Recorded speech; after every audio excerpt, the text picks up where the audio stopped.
పెండింగ్లో ఉన్న scholarship reimbursement బకాయిలు పూర్తి స్థాయిలో విడుదల చేయాలని డిమాండ్ చేస్తూ ప్రగతిశీల ప్రజాస్వామ్య విద్యార్థి సంఘం ఆధ్వర్యంలో డాక్టర్ బిఆర్ అంబేద్కర్ చౌక్ నుంచి వివేకానంద చౌక్ వరకు 200 మంది విద్యార్థులతో నిరసన ర్యాలీ ప్రదర్శన చేపట్టారు.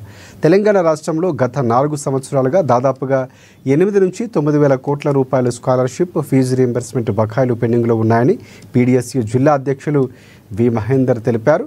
అలాగే రాష్ట్రంలో రేవంత్ రెడ్డి నేతృత్వంలోని కాంగ్రెస్ ప్రభుత్వం అధికారం చేపట్టి 2 సంవత్సరాలు పూర్తి కావస్తూ ఉన్న ఇక విద్యా వ్యవస్థపై నిర్లక్ష్యం వహిస్తూ కాలయాపన చేస్తుందని అన్నారు.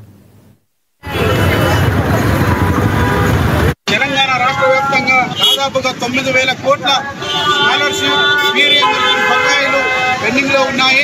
ఏ మాత్రం కూడా విద్యార్థులపైన విద్యా వ్యవస్థపైన చిత్తశుద్ధి ఉన్న అధికారులు ప్రజాప్రతినిధులు ఉంటే ఈ పార్టీకి అన్ని విద్యారంగ సమస్యలు పరిష్కరించేవారు.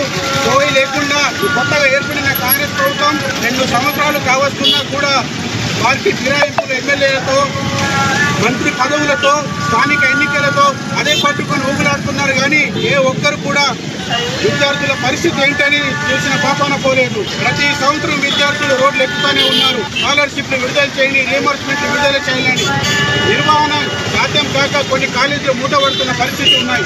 తెలంగాణ రాష్ట్ర